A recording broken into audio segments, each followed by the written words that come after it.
magic, dragons, immortals, political intrigue, backstabbing. All the boys want her. Who will she choose? This and more is what you get in this duology.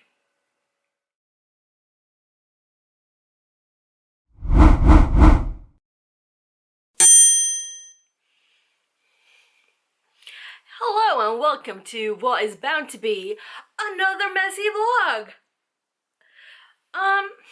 So yesterday was a terrible day. I won't bore you with all the details because nobody wants to listen to me, and I don't really want to hear it all again. Suffice to say, when I eventually made it home, I was nauseous and I had a headache, and basically life felt like bleh. Well, I felt like bleh. So what do? Retail therapy! And it arrived. Yes, I did a Amazon order. Of course I did. Because it would arrive the next day. We approve of this.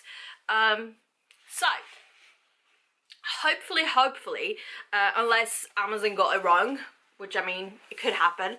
But since I'm trying to not buy every single book that parades in front of me, even though I want to and I feel like I need to, my bank account would cry. Yeah. So I'm trying to like restrict myself on what I buy, which books I buy rather. Well, basically anything I buy. But mostly I'm trying to not buy every single book I see. So I have a kind of sort of a plan on which books I want to get this year, like priority books. So I have this one here, which is Heart of the Sun Warrior by Sue Lynn Tan, and it is the second book in the series. I can't read the second book without having read the first book, so hopefully this is the first book.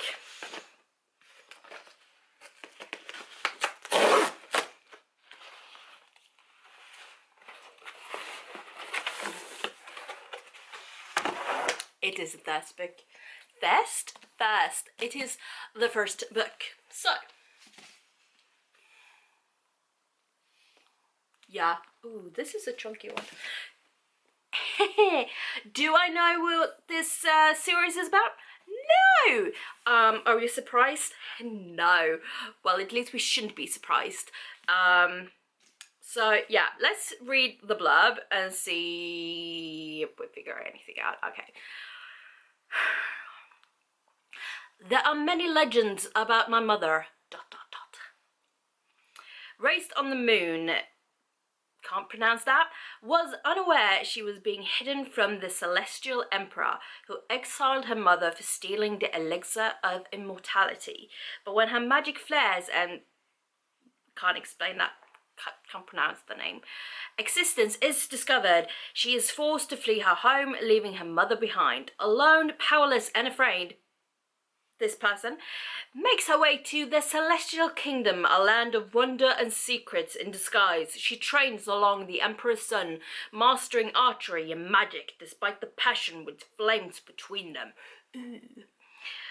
To rescue her mother, this person embarks on a quest confronting legendary creatures and vicious enemies, but when forbidden magic threatens the kingdom, must challenge the ruthless emperor, leaving her torn between losing all she loves, or plunging the realm into chaos. Yeah. Inspired by the legend of Chang the Mood Goddess, this captivating debut weaves Chinese mythology into a sweeping adventure of love and family, immortals and magic. Yeah, that's about as far as I could have guessed. Something with Chinese mythology. Yeah. So my retention retention levels, my focus, everything today, I'm about 2%. I have some energy, but will I have enough to read a book or read anything from a book? I don't know, but we shall see. So I have a cup of tea. Yeah.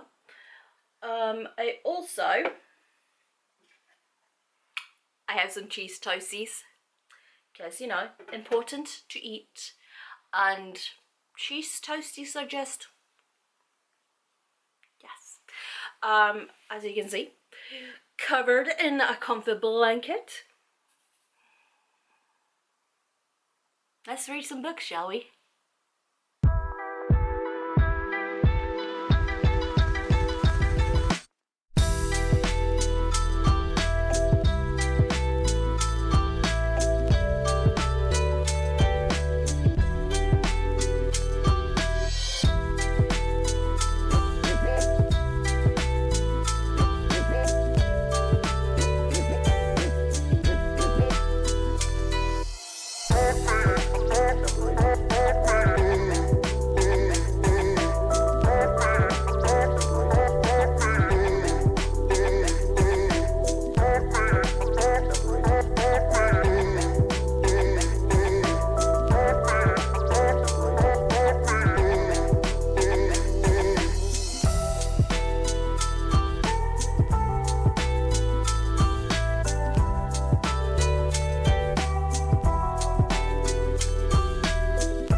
Update time.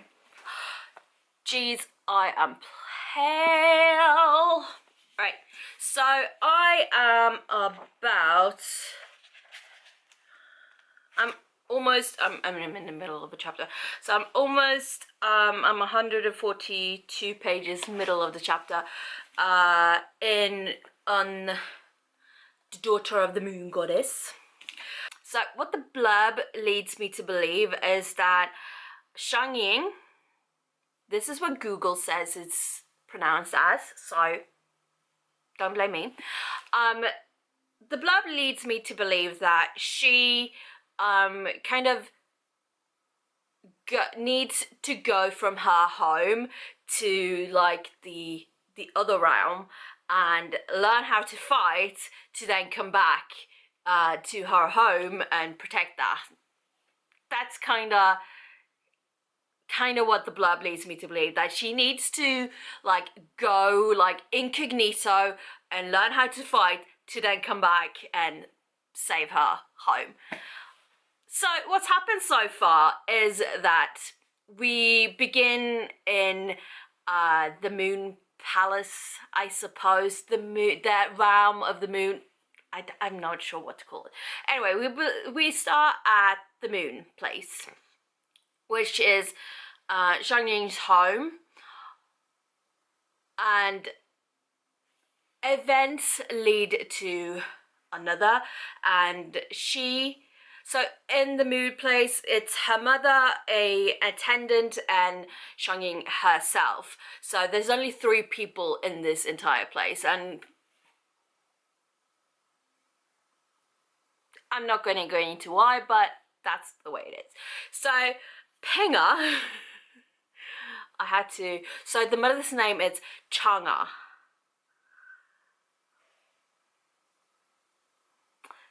Chang'e the mother, Penga the attendant, and Shang Ying.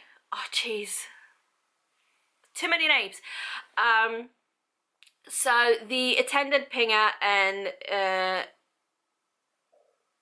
Changin, I'm already lost. They need to escape fast because people are coming for them, basically.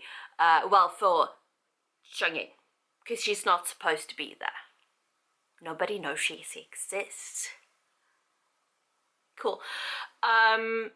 So they need to escape, and they do. I mean, they kind of get halfway, and Chang'e says, like, just drop me here, and you continue on. So, like, let's split up.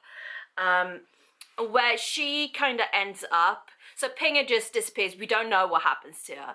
And then Chang'e kind of ends up in what are they calling it? The Celestial Kingdom. So she ends up in the Celestial Kingdom, kind of becoming an attendant for some noble or other. And then other events lead to other events, and she becomes one of the people that's like competing to become the prince's companion. That's the word. So events lead to another where she ends up being in competition to become the prince's not attendant, companion. And I mean, he kind of cheats and makes it so she's the one that wins. Spoiler. And when as his companion, both of them, like, they go to school. So in the mornings they like learn, they have lessons. They have like, what's it called? They have like book lessons. Wow, words. And then in the afternoons they have like physical activity lessons, so like archery, sword fighting and stuff like that.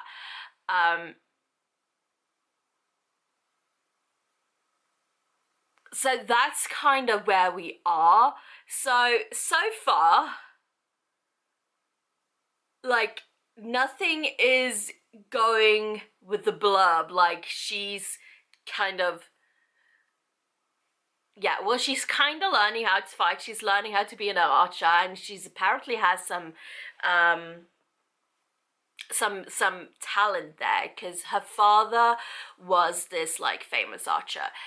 You'll have to read the book to actually find out why and how. So I'm not going to tell you all the details. Anyway, the only thing so far that kind of leads me into like what the blurb leads me to believe is that she's kind of been asked, like, what are you going to do with your future? Because she's this place as the prince's companion is only going to go for so long, because eventually he's going to be like, well, not the king, because they don't have kings. He's going to be the emperor. That's the word. So they have emperors and empresses. He's going to become the emperor. Emperor. That's the word. And when he starts like taking on those responsibilities, he's not gonna have like time for schooling and stuff, and her place as his companion is gonna be like, there's not gonna like be a meaning behind that. Yeah, so see, she's kind of been like, so what are you gonna do after? And yeah, that's where we are at.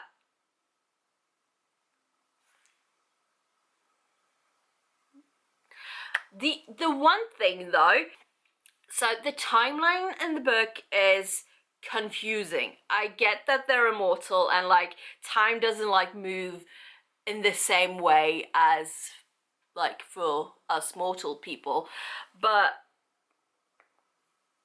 from what we read, it doesn't feel like it's that long in between events, but she seems to have been there for years, which is very confusing. I would have guessed like weeks and months, but years?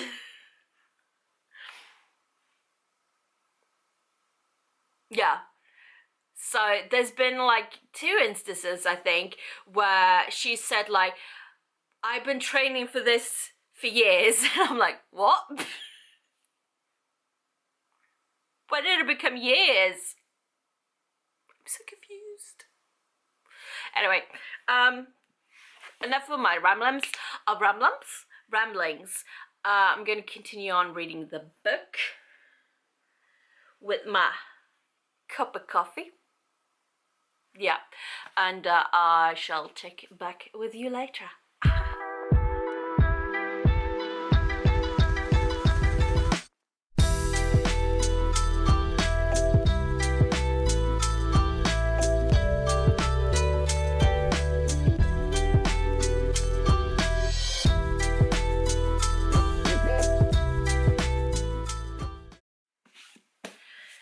Right, so I meant to update a lot sooner because the last update I did was just before part 2. I should realize there were parts in it because I'm pretty sure it started with like part 1. Yeah, and I forgot about it, obviously. So where did we live? I don't remember where we left off. So, sort of to summarize part 2 and 3, Chang-Ying goes to war, basically.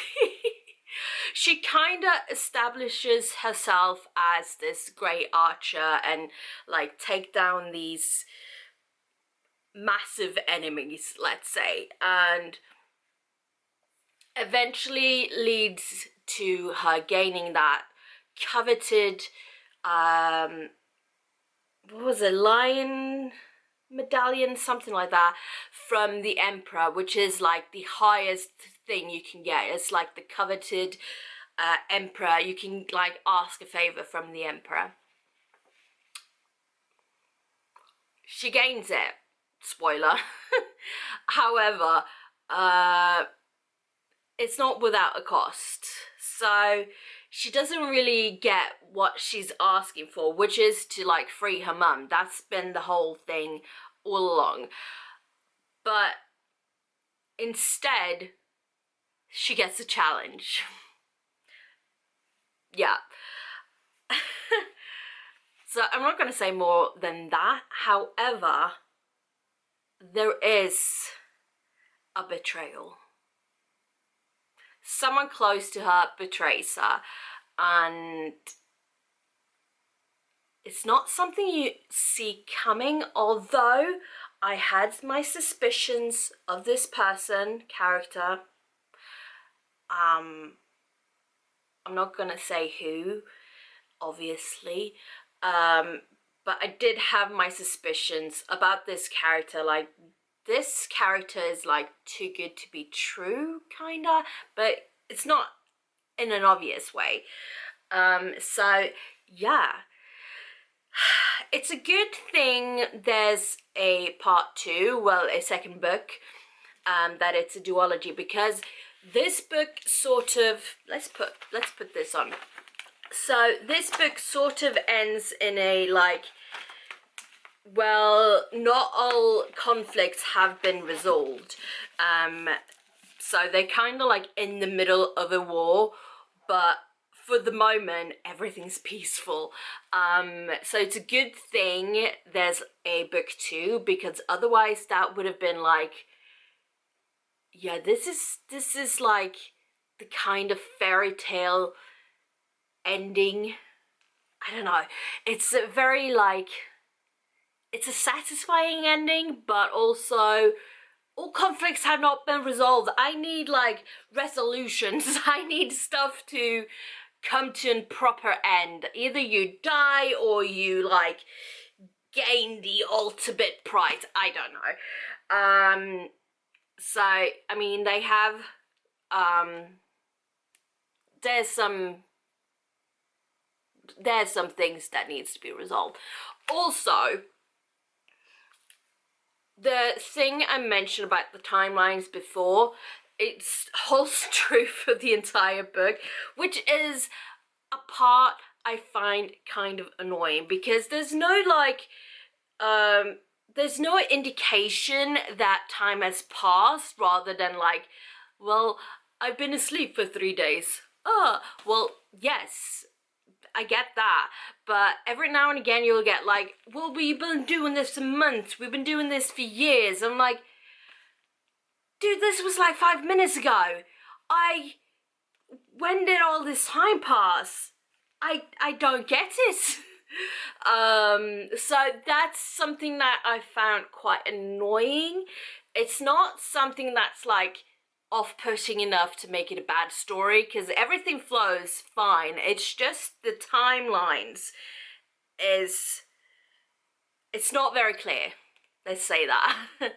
So, with this gorgeous book being done, we are about to start Heart of the Sun Warrior, which is the second book and the final book in the duology. Hopefully. No, I've not heard that it's more than a duology, so I mean, we shall see. Let's read the blurb together and see. Yeah, okay, so it does say here, it starts off saying book 2 in the best-selling Celestial Kingdom duology, so no more books. An unspeakable terror is sweeping across the realm as the Celestial Emperor tightens his grip on power. The fragile piece Chang Ying fought so hard for when freeing her mother is under threat. Forced to flee her home, Chang Ying ventures into unexplored lands. Unexplored lands? Jeez. Of the immortal realm to seek aid.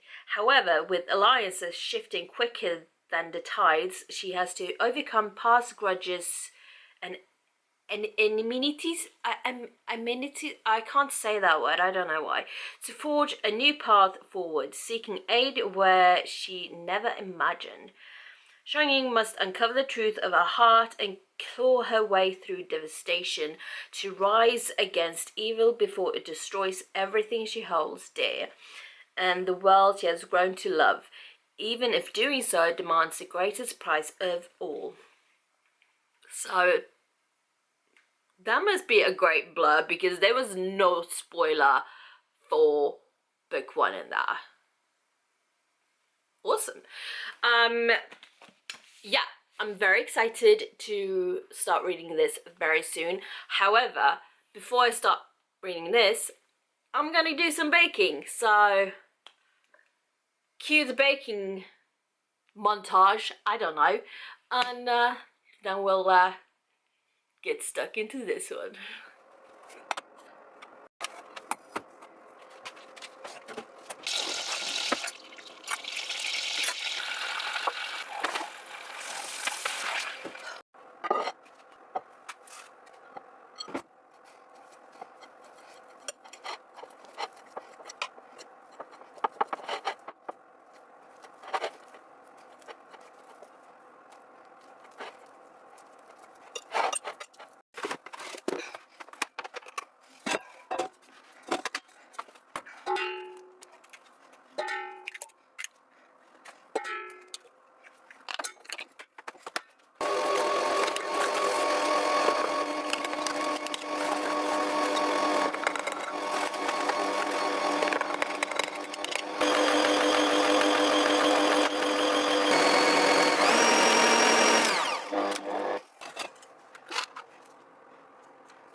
Why do glasses need to like glare? I just want to see, you know? I just want to see.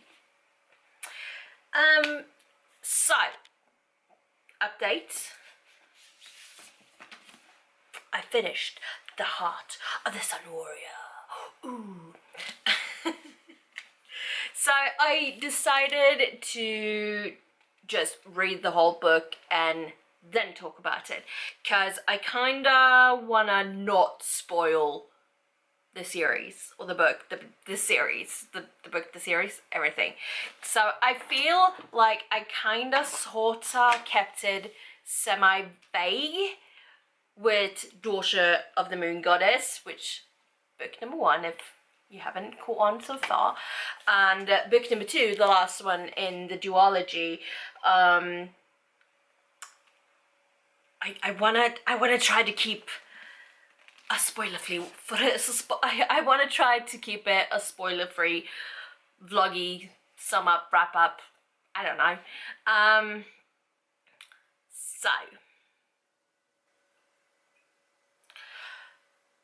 much like the first book, we get like bits and pieces at separate occasions. How to explain it best without actually saying it?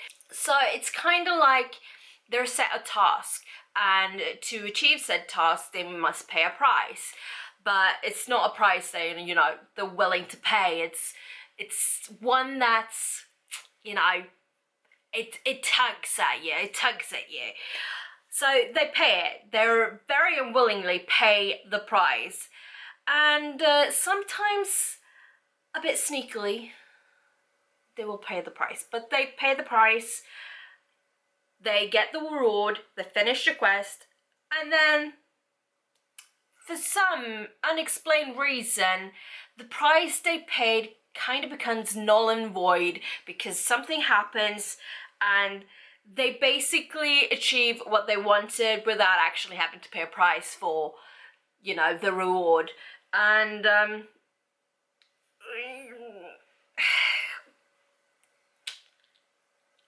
I mean, it wasn't something that I was super annoyed about, that I was like kept tugging at me, but so there's different parts. They get like set in different parts, they get different tasks and quests and stuff, and they also sort of like get to a point in the end.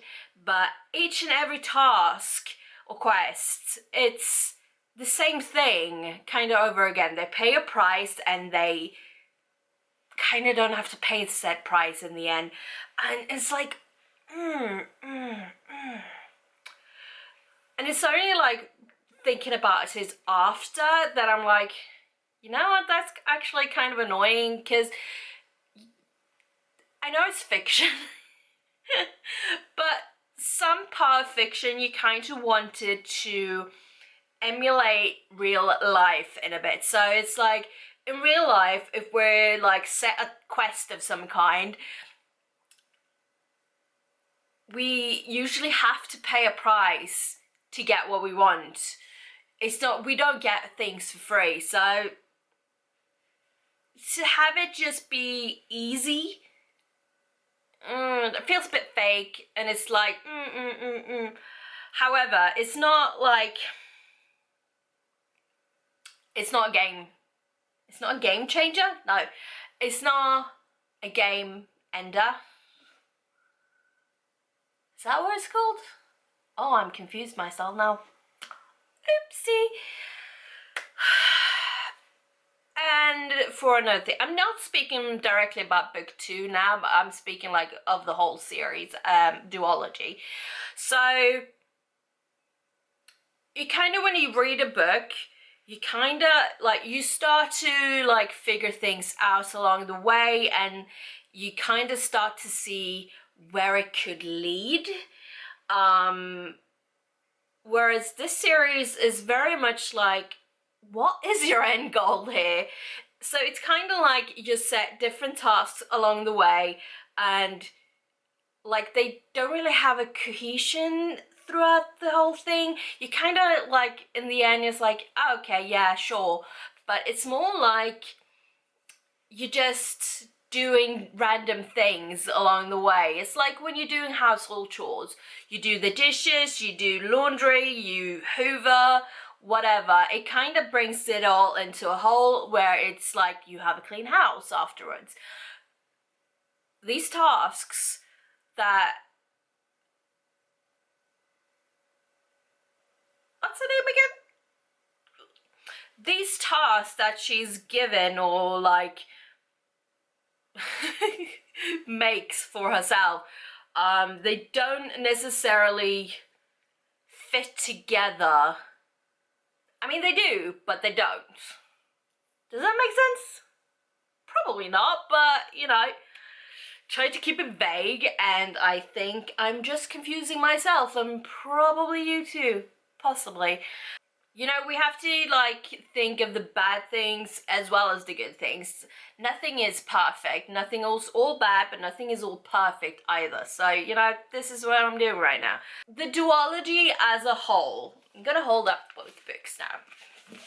So, the duology as a whole. So, it's loosely based, I don't know how much based or inspired by Chinese mythology it is, because I know nothing about Chinese mythology. However, this is something I kind of want to look into now after having read these. I think these are my first like introduction to Chinese mythology. I'm pretty sure, but I do think that I have a couple of more books that's kind of in the same area, as it were. Is the camera tilting? Possibly. My rig is not great. So, the duology as a whole, it's actually very interesting. I don't agree with a lot of her choices, but you know, why should I? It's fiction, that's...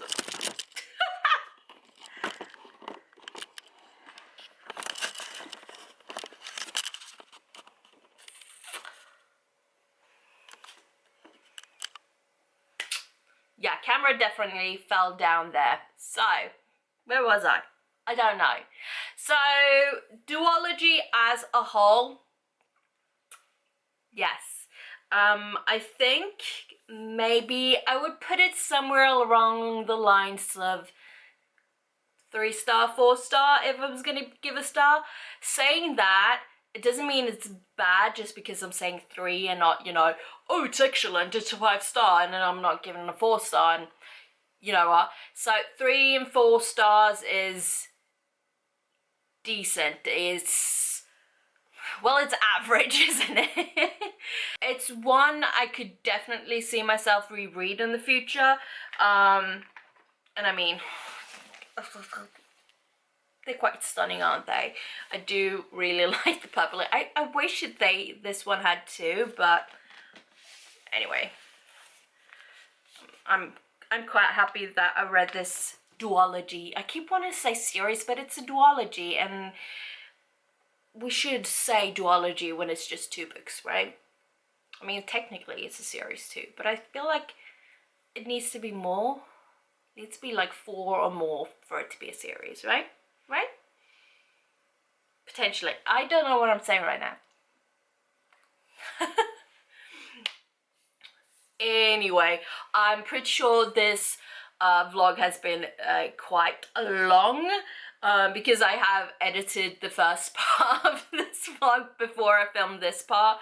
So I know for a fact it's quite long, and this will just make it longer.